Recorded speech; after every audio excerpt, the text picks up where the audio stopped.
Ada orang yang melayani dengan kasih, tetapi ada juga orang yang melayani tanpa kasih, sudah tawar, bahkan cenderung kejam.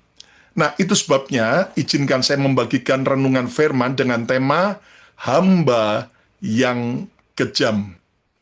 Tahukah Anda bahwa Tuhan itu tidak hanya mau melihat kesuksesan pelayanan kita, tetapi Tuhan lebih mau melihat kondisi hati kita saat kita menjadi orang yang percaya. Nah, bicara tentang hamba yang kejam, Nabi Yunus di dalam Alkitab, dalam kitab Yunus, adalah orang yang melayani dengan kemarahan dan dengan kekejaman. Mana buktinya? Mari kita lihat Yunus 3 ayat yang ke-10.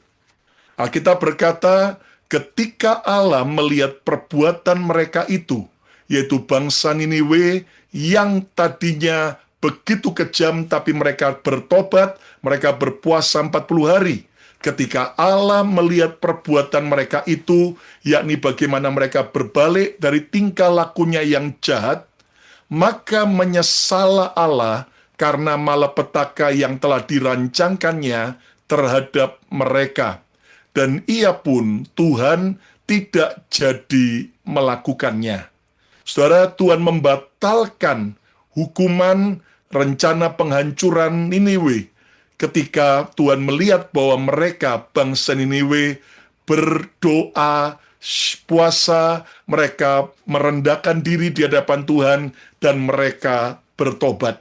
Dan ini membuat, saudaraku, sebuah pengertian bahwa apapun kondisi kita, sesukar apapun, ayo kita merendahkan diri di hadapan Tuhan, berpuasa, berdoa, serta bertobat. Di situ murka akan berubah jadi kemurahan. Di situ yang namanya hukuman akan berubah menjadi belas kasih.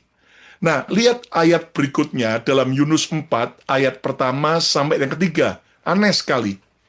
Ketika Tuhan tidak jadi menghukum Niniwe, ayat yang pertama, tetapi hal itu sangat mengesalkan hati Yunus. Jonah was very happy. Dia sangat tidak bahagia. Lalu marahlah dia, saudaraku. Dan kenapa? Lihat ayat yang kedua. Dikatakan, dan berdoalah ia, Yunus, kepada Tuhan. Katanya, ya Tuhan, bukankah telah kukatakan itu ketika aku masih di negeriku, masih di Israel? Itulah sebabnya, maka aku dahulu melarikan diri ke Tarsis. Disuruh ke Niniwe, malah lari ke Tarsis. Sebab aku tahu bahwa Engkau Allah yang pengasih dan penyayang, yang panjang sabar dan berlimpah kasih setia, serta yang menyesal karena malapetaka yang hendak didatangkannya. Ayat 3 dikatakan, jadi sekarang ya Tuhan, cabutlah kiranya nyawaku, karena lebih baik aku mati daripada hidup. Saudara sekalian, inilah bukti kekejaman Nabi Yunus. Saudara, Yunus menolak berkhotbah bagi bangsa Niniwe bukan karena takut dibunuh oleh bangsa Niniwe. Namun Yunus menolak pergi ke Niniwe karena Yunus tidak mau Tuhan mengampuni bangsa Niniwe saat mereka bertobat. Aneh sekali, harusnya seorang hamba Tuhan saat lihat bahwa apa yang dia khotbahkan membuat orang bertobat, datang mencari Tuhan, harusnya kan bersuka cita. Harusnya kan malah girang.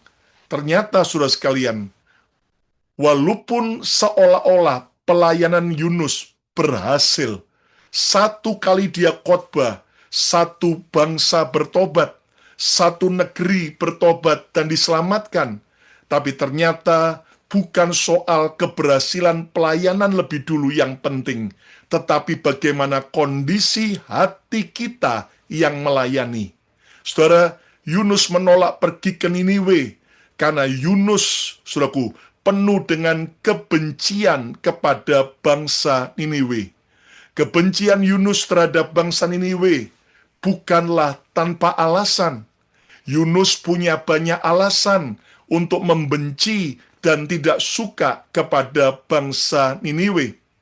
Jika kita memahami latar belakang sejarahnya, kita akan melihat bahwa kebencian Yunus sangatlah manusiawi, tetapi tetap tidak dibenarkan oleh Tuhan. Mungkin ada saudara yang berkata, saya pantas benci sama orang itu, Pastor Lukas. Ya, tapi walaupun pantas, walaupun punya alasan, tetapi tetap itu tidak dibenarkan oleh Tuhan. Saudara sekalian, kenapa Yunus begitu benci kepada Niniwe? Karena Niniwe adalah ibu kota musuh terbesar bangsa Israel pada waktu itu. Niniwe adalah ibu kota dari kekaisaran Asyur. Niniwe adalah ibu kota dari kerajaan Asyur, Assyria, dan sekarang itu adalah saudaraku ya di daerah Syria. Nah, pada zaman Yunus, Asyur atau sekarang Syria sedang berkembang menjadi kekuatan militer yang paling menakutkan di Timur Tengah. Kerajaan Asyur dengan ibu kota Niniwe terkenal karena kekejaman mereka yang luar biasa terhadap bangsa-bangsa yang mereka taklukkan. Catatan sejarah Asyur menggambarkan praktek-praktek yang kejam dengan menyiksa tawanan perang, dengan menguliti musuh hidup-hidup, dengan memenggal kepala, bahkan mempertontonkannya. Bahkan tidak sedikit para wanita yang hamil dibelah perutnya. Begitu kejam, sadis bangsa Niniwe atau Asyur ini. Dan sekalian bangsa Niniwe juga atau Asyur menghancurkan kota-kota yang memberontak kepada mereka. Nah, bagi bangsa Israel, Asyur bukan sekedar bangsa asing. Mereka adalah musuh karena mereka adalah ancaman nasional. Dan saudara sekalian, Asyur pernah menaklukkan Israel dengan kekejaman kebengisannya. Dan Yunus melihat itu, Yunus mendengar itu. Dan mereka Asyur adalah teroris internasional pada zamannya. Yunus tidak sedang membenci orang yang sekedar berbeda pendapat dengannya. Yunus membenci bangsa yang ternyata, saudaraku, telah menghancurkan bangsanya dengan kejam. Nah, kota Niniwe pada zaman Yunus berada di wilayah yang sekarang menjadi negara Irak bagian utara. Lokasi modern Niniwe, ya, sekalian Niniwe terletak tepat di sebelah timur kota modern Mosul, di tepi timur sungai Tigris, dalam wilayah Niwawa, Governorate Irak. Jika Anda mengunjungi Mosul di Irak hari ini, Anda sebenarnya berada sangat dekat dengan lokasi bekas ibu kota Kekaisaran Asyur yang disebut dalam kitab Yunus. Nah, saudara sekalian, Yunus melihat kekejaman orang Niniwe. Waktu dia diperintahkan Tuhan untuk pergi berkhotbah ke Niniwe, maka dia sangat marah dan dia jadi orang yang kejam. Dia menolak, dia bahkan pergi meninggalkan panggilannya ke Tarsis. Tapi Anda tahu akhirnya Tuhan memakai badai, Tuhan memakai ikan besar, membawa Yunus kembali kepada Niniwe. Dan saudara sekalian, Anda harus percaya, kalaupun kita sempat melarikan diri dari panggilan Tuhan, hidup kita menjauh dari Tuhan, Tuhan punya banyak cara, Tuhan bisa pakai banyak instrumen. Untuk apa? Untuk memanggil kita kembali dan membawa kita kembali kepada rencana Tuhan. Ternyata Yunus diizinkan melewati badai dan ikan besar yang menelannya.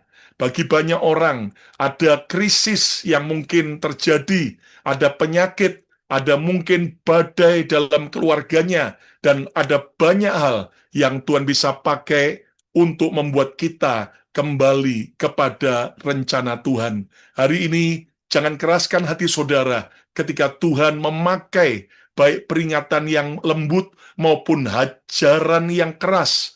Dan itu sebabnya mari kita segera bertobat supaya kita benar-benar menerima kemurahan Tuhan. Yang setuju katakan amin. Nah, Yunus ini dia mengeraskan hatinya dan dia akhirnya waktu dia dibuang oleh ikan besar ke Niniwe, dia akhirnya menyampaikan perintah dan pesan Tuhan bahwa dalam 40 hari lagi Niniwe akan dihukum karena kejahatan bangsa Niniwe. Ternyata Anda tahu bagaimana orang Niniwe, dari raja sampai rakyat sampai binatang, mereka bertobat, merendahkan diri, berpuasa, sehingga akhirnya Tuhan berbelas kasih. Tuhan mengubah murka menjadi kemurahan. Namun Yunus sampai rela mati, mau minta mati, saudaraku. Kenapa? Karena dia tetap tidak suka dengan keputusan Tuhan. Dan orang kalau sudah tidak punya kasih, orang kalau hatinya sudah dipenuhi dengan tawar hati, dingin, beku, apastis, dan juga sudah dipenuhi dengan kekecewaan dan kebencian, lihat, maka tanpa sadar, dia akan jadi orang yang kejam. Istri yang menyimpan kepahitan dengan suaminya, maka cintanya bisa luntur, dingin, tawar, bahkan jadi kejam. Suami yang menyimpan kekecewaan kepada istrinya juga bisa menjadi kejam.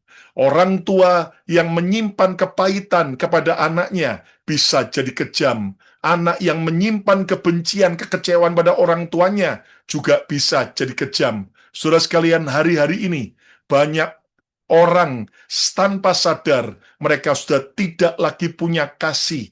Mereka tidak lagi melakukan apa-apa dengan cinta, tapi yang mereka lakukan hanya kewajiban dengan hati yang kering, dengan hati yang kosong, dan dengan kekejaman dan kemarahan.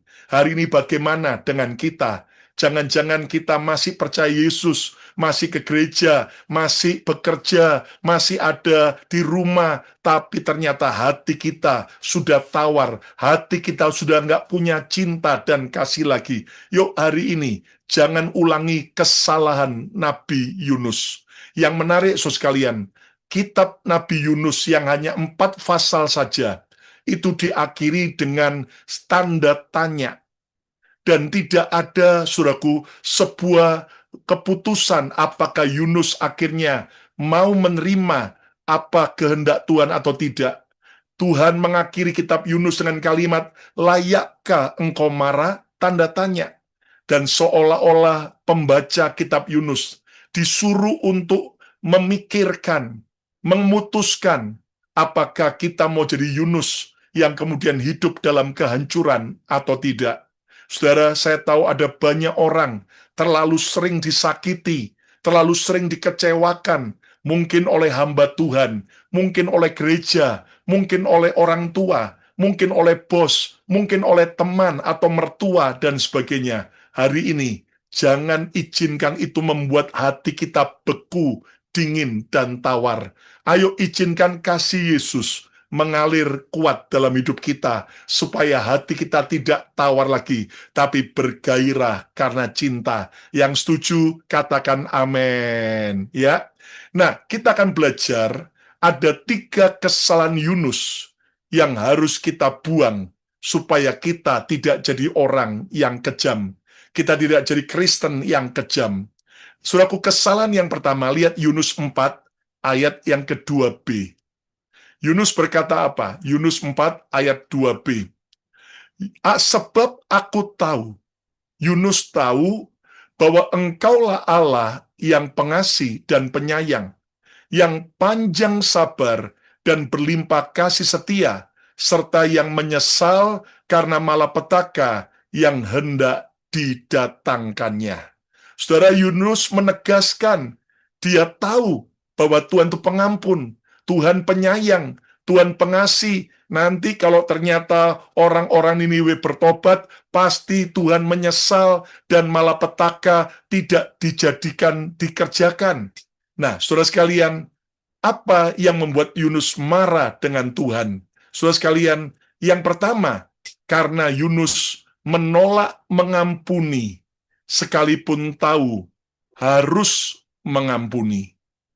Yunus menolak mengampuni, sekalipun tahu ia harus mengampuni. Saudara sekalian, Yunus tahu Tuhan pengasih dan Maha Pengampun. Yunus tahu ia juga harus mengampuni bangsa Niniwe yang jahat.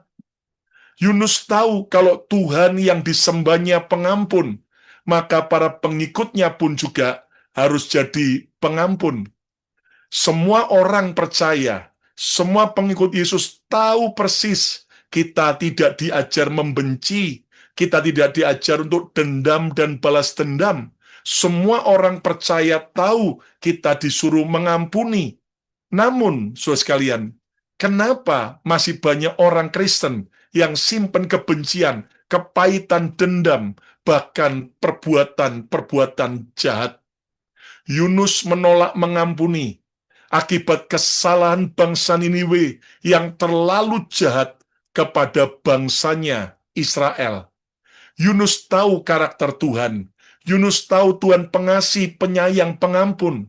Ia bahkan bisa mengutip, dia bisa menceritakan sifat karakter Tuhan dalam doanya dengan sangat baik. Dengar baik-baik, mengetahui kebenaran tidak berarti sudah melakukan kebenaran.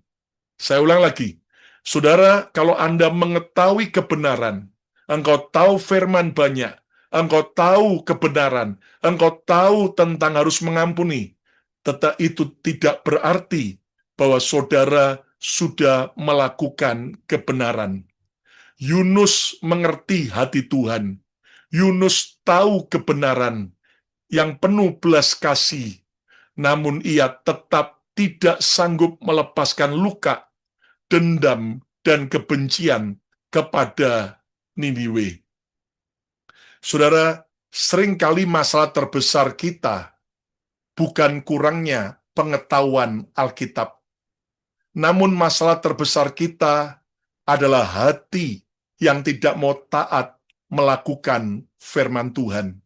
Saudara, kita sedih sekali mendengar begitu banyak konflik dalam rumah tangga Kristen, bahkan tingkat perceraian justru banyak terjadi di kalangan orang Kristen.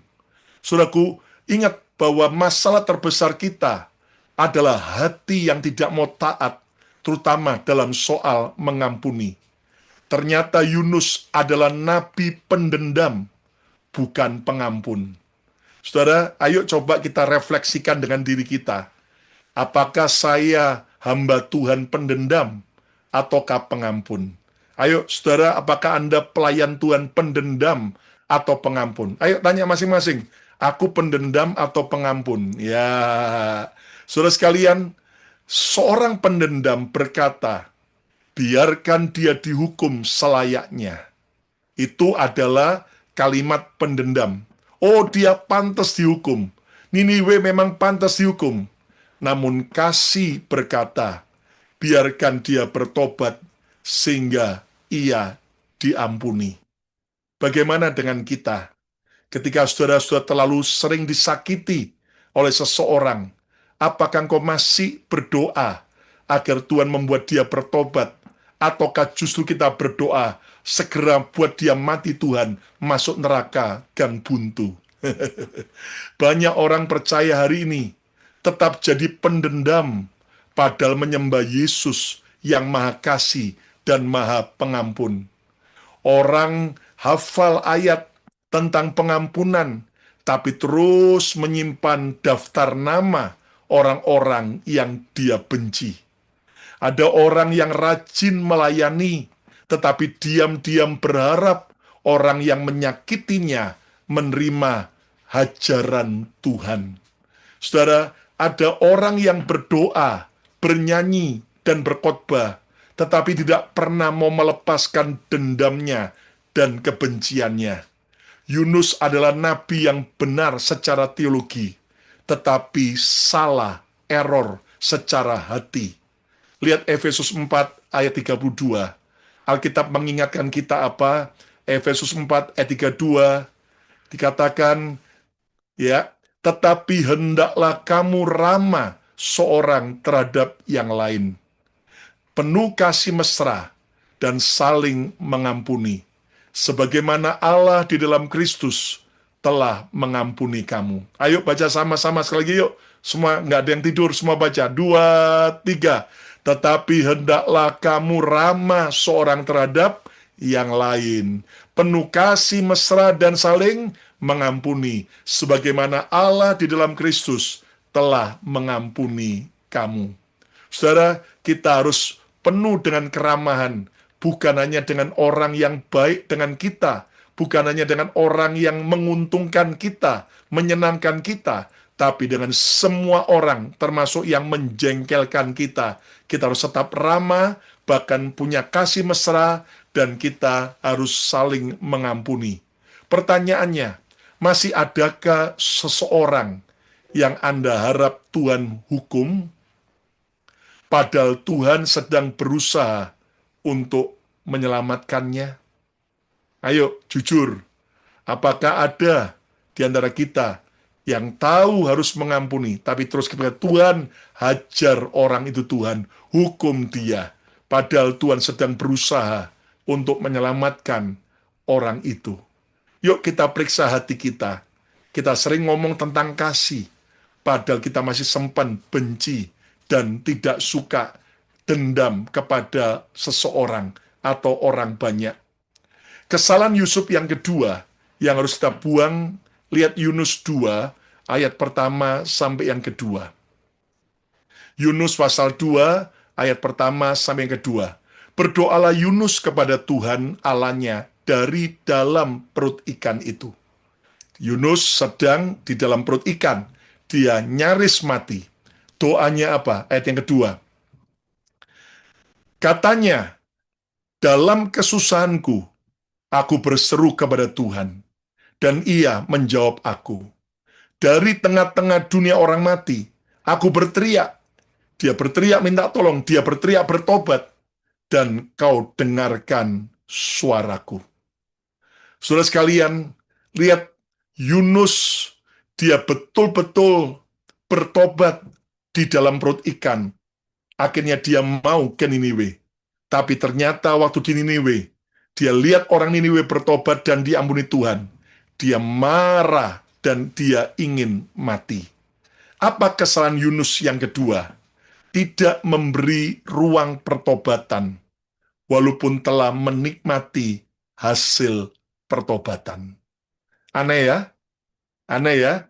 Di Yunus pasal 3, pasal 4, Yunus tidak memberi ruang pertobatan.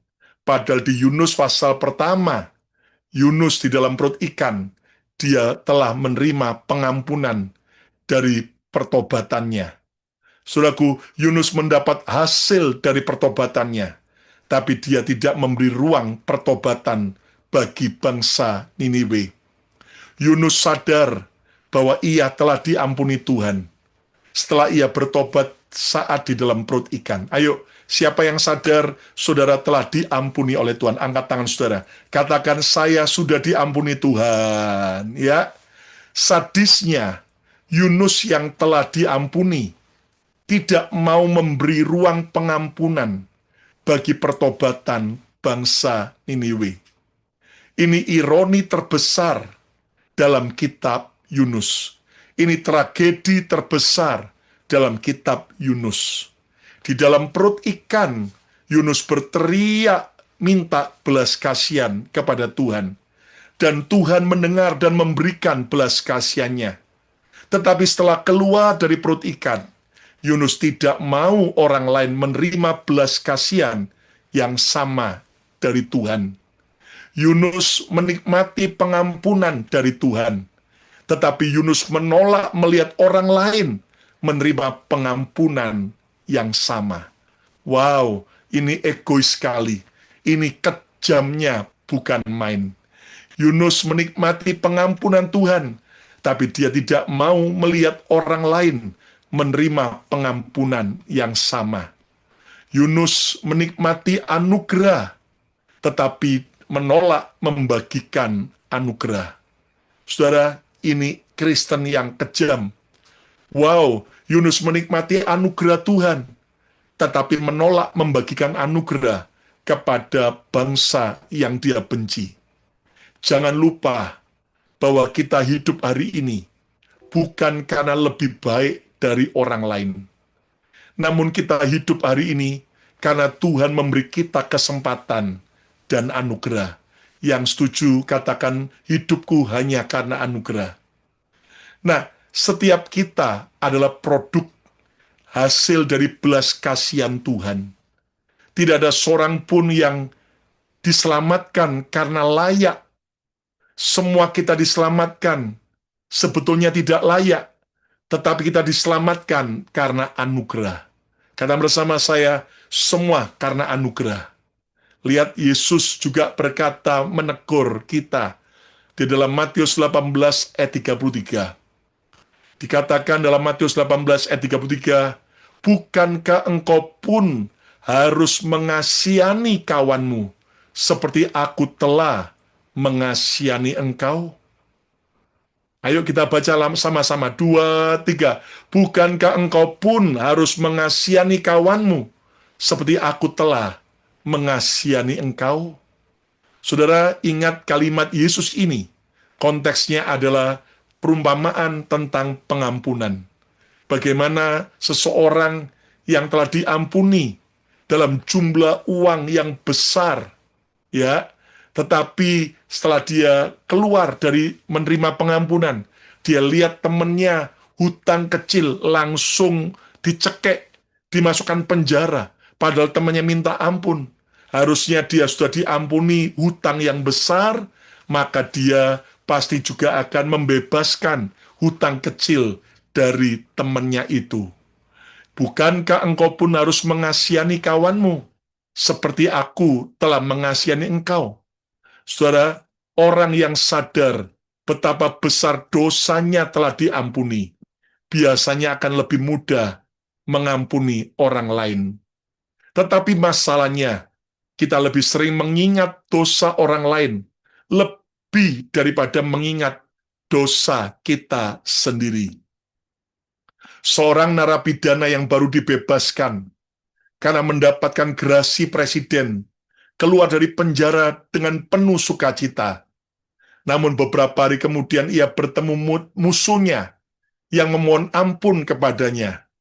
Sedihnya bukannya ia mengampuni, tetapi justru ia membunuh musuhnya yang memohon ampun kepadanya.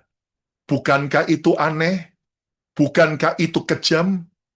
Tetapi tanpa sadar, itulah yang Yunus lakukan dan yang kita sering lakukan. Dan seringkali itu juga yang kita lakukan terhadap orang-orang yang telah menyakiti kita, yang kita nggak suka. Hari ini yuk kita bertobat. Saudaraku, percayalah, ketika kita nggak disukai oleh orang lain, kita juga ngampuni. Tetapi kalau Anda nggak suka sama orang lain, saudara juga harus ngampuni. Kalaupun kita sudah buat baik, tapi tetap kita nggak diampuni oleh orang lain, tetap orang lain jahat, itu urusan mereka. Saudara, di tengah gonjang-ganjing rupiah yang terus melemah, ya, di antara gonjang-ganjing, saudaraku, banyak mata uang negara-negara yang sedang goyang. Tapi tahukah Anda, ada satu bangsa yang paling banyak dibenci oleh banyak orang, yaitu bangsa Israel. Ada fenomena menarik, ada keajaiban yang menarik. Justru bangsa Israel makin dibenci banyak orang. Justru bangsa Israel pada waktu banyak perang menghadapi Hamas, Hezbollah, Houthi, dan juga Iran. Justru di tengah-tengah krisis ekonomi dunia, kalau Anda boleh coba cari info, mata uang shekel dari Israel justru tambah menguat tinggi. Selama 30 tahun dalam masa, saudaraku, yang ada, hari ini mata uang shekel naik sudah lebih dari 20% daripada tahun sebelumnya. Saudara lihat bagaimana ternyata Israel, walaupun dibenci, mereka tetap akhirnya, saudaraku, dalam pemeliharaan Tuhan. Hari ini kalau engkau sedang berbuat baik, tapi engkau terus salah ngerti, enggak usah balas dengan kebencian, tapi lakukan kebaikan. Serahkan semuanya pada Tuhan. Orang boleh berencana jahat dengan kita, tapi Tuhan bisa mendatangkan justru jadi berkat buat kita. Aneh sekali bahwa Israel justru mata uangnya hari-hari ini begitu kuat. Ya, makanya nanti November kita akan adakan tur ke Israel lagi. Bagi Anda yang mau ikut silakan 2-10 November. Tapi juga ternyata harga karena currency-nya shekel terus lebih kuat daripada terus naik, saudaraku. Jadi biayanya agak naik sedikit, saudaraku ya. Toh. Kenapa? Karena mata uangnya menguat. Jadi memang ada beberapa faktor. Saya lihat karena faktor kepercayaan investor kepada Israel, perusahaan-perusahaan Israel, keuangan, federal, keuangannya juga, tapi juga US dollar lagi melemah, tapi juga karena saya percaya ada faktor karena mereka cerdas dan mereka juga adalah bangsa pilihan Tuhan. Ya, yuk kita belajar. Kalau kita saja terima pengampunan, tidak ada alasan untuk kita tidak mengampuni orang lain. Amin. Yang ketiga, yang terakhir, kesalahan Yunus yang harus kita buang. Lihat Yunus 4 ayat 10 sampai 11. Yunus 4 ayat 10 sampai 11. Lalu Allah berfirman, ya, Yunus pasal yang keempat ayat 10 sampai 11. Lalu Allah berfirman, engkau sayang kepada pohon jara itu, yang untuknya sedikit pun engkau tidak berjerih payah, dan yang tidak engkau tumbuhkan, yang tumbuh dalam satu malam dan binasa dalam satu malam pula. Yunus ditegur Tuhan, engkau sayang kepada pohon jara itu, yang cuma tumbuh semalam. Lalu lihat ayat yang ke-11, Tuhan berkata, bagaimana tidak aku akan sayang kepada Niniwe, kota yang besar itu, yang berpenduduk lebih dari 120.000 orang, yang semuanya tak tahu membedakan tangan kanan dari tangan kiri dengan ternaknya yang banyak. Yunus, kamu dengan pohon jarak yang tumbuh cuma semalam aja, waktu mati kamu sayang. Apalagi aku, apa kau tidak sayang kepada bangsa Niniwe, bangsa Asyur, yang ada lebih dari 120.000 orang? Saudara sekalian, aneh ya, Yunus bisa sayang kepada tanaman, tapi sama jiwa-jiwa dia tidak sayang. Saudaraku, kesalahan Yunus yang ketiga yang harus kita buang, tidak setuju terhadap keputusan Tuhan, padahal tahu itu yang terbaik. Yunus marah sama Tuhan. Yunus ngambek. Yunus minta mati. Kenapa? Karena Yunus tidak setuju, tidak sepakat terhadap keputusan Tuhan mengampuni bangsa Niniwe. Padahal Yunus tahu itu adalah keputusan Tuhan yang terbaik. Saudara, Yunus tahu bahwa keputusan Tuhan bagi Niniwe setelah bertobat adalah yang terbaik, tetapi ia tetap menolak dan marah terhadap keputusan Tuhan tersebut. Pernahkah Anda protes dengan keputusan Tuhan? Pernahkah Anda marah dengan keputusan Tuhan? Tuhan, kenapa aku ngalami ini? Tuhan, kenapa hidup sepertinya nggak adil? Tuhan, kenapa aku udah berdoa, tapi hasilnya berbeda dengan yang aku doakan? Pernahkah engkau, saudaraku, protes dengan keputusan Tuhan? Kenapa Tuhan, orang yang aku sayang dan cintai, akhirnya meninggal? Kenapa Tuhan, aku sudah berusaha sebaik mungkin, tapi aku belum mendapatkan seperti yang aku harapkan? Hari ini, yuk, jangan ulangi kekejaman Yunus. Komplain, berontak, tidak sepakat dengan keputusan Tuhan. Percayalah, keputusan kita baik, tapi keputusan Tuhan yang terbaik. Yang setuju, katakan amin. Ketika Niniwe bertobat, seluruh kota bersukacita, Tuhan pun juga bersukacita, sorga pun juga bersukacita, malaikat-malaikat pun juga bersukacita. Aneh ya, tapi Nabi Tuhan yaitu Yunus justru marah, justru ngambek, malah pingin mati. Bayangkan betapa jahatnya Yunus ini. Kita senang menerima belas kasihan Tuhan, tetapi keberatan ketika orang yang kita benci menerima belas kasihan yang sama. Saudara, kadang-kadang kita juga seperti Yunus. Kita berkata, Tuhan selamatkanlah semua orang. Tetapi dalam hati kita menambah syarat, asal bukan si monyet satu itu Tuhan. Ya, kita berkata, Tuhan ampuni semua orang. Tetapi dalam hati kita menambahkan, asal bukan orang yang pernah menyakitiku.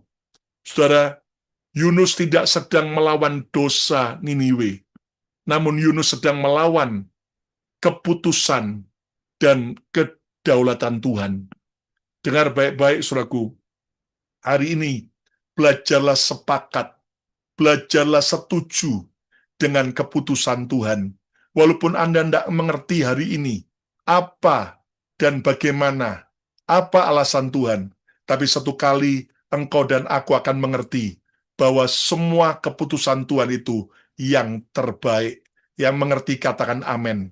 Terkadang ketika Tuhan berkata tidak dengan permintaan kita, itu justru karena Tuhan sedang menyelamatkan kita dari kejatuhan. Ketika Tuhan berkata, tunggu, itu berarti Tuhan sedang mempersiapkan waktu yang terbaik buat kita. Saudara, Yesaya 55 ayat 8-9 berkata, dikatakan Yesaya 55 ayat 8-9, sebab rancanganku, rancangan Tuhan bukanlah rancanganmu, dan jalanmu bukanlah jalanku. Demikianlah firman Tuhan. Seringkali jalan kita, seringkali rancangan kita beda dengan rancangan dan jalan Tuhan. Ayat 9 dikatakan, seperti tingginya langit dari bumi, demikianlah tingginya jalanku dari jalanmu, dan rancanganku dari rancanganmu. Saudara, makanya seringkali kita nggak bisa menyelami rencana Tuhan, karena ada gap jurang yang begitu besar, seperti langit dan bumi, beda antara rancangan Tuhan dan rancangan kita. Nah, jadi tugas kita bukan mengerti apa maksud Tuhan. Tugas kita percaya dan tidak pernah curiga dengan apapun yang Tuhan izinkan dan putuskan. Yang mengerti katakan amin. Ya, kasih Tuhan seringkali melampaui batas logika manusia. Ingat, jika keselamatan hanya diberikan kepada orang yang layak, maka tidak seorang pun akan masuk surga. Kita pun juga nggak layak. Orang Niniwe nggak layak.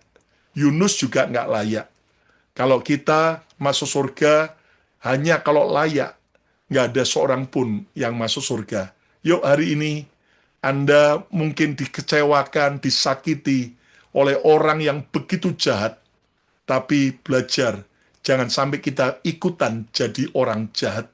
Ya, ingat baik-baik, ada orang berkata, kenapa ya Pastor Lukas, orang baik itu cepat mati.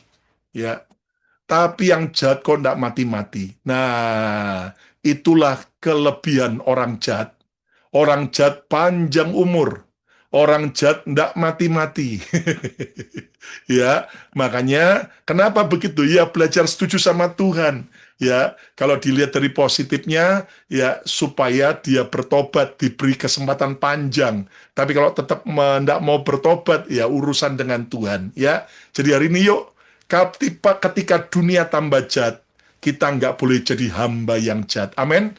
Kesimpulannya, masalah terbesar Yunus bukan Niniwe yang jahat, tetapi masalah terbesar adalah hati Yunus yang tidak mau mengasihi seperti Tuhan mengasihi. 3 kesalahan Yunus yang harus kita buang. Yang pertama, Yunus menolak mengampuni, sekalipun ia tahu harus mengampuni. Yuk hari ini, Jangan cuma tahu kebenaran, tapi lakukan kebenaran. Yang kedua, Yunus tidak memberi ruang pertobatan, walaupun telah menikmati hasil pertobatan. Heran kan, Yunus diampuni Tuhan dan dilepaskan dari suraku maut dengan mulut ikan yang mengembalikan dia memuntahkan ke Niniwe. Tapi Yunus malah marah dan tidak mau memberi ruang pengampunan bagi Niniwe saat bertobat. Dan yang ketiga, Yunus tidak setuju terhadap keputusan Tuhan, padahal tahu itu yang terbaik. Hari ini, mari kita periksa diri kita. Seringkali kita sibuk menyalahkan Tuhan, menyalahkan orang lain. Memang mungkin orang lain salah, tapi respon kita, apakah kita mau tetap terus hidup dalam kebencian, kepahitan, kekecewaan, ataukah kita justru berkata, Tuhan, aku tidak mau jadi hamba yang kejam. Aku tidak mau jadi orang Kristen yang kejam, yang kehilangan cinta, yang kehilangan kasih, yang kehilangan api cinta. Tapi hari ini Tuhan, aku mau diubahkan oleh Tuhan.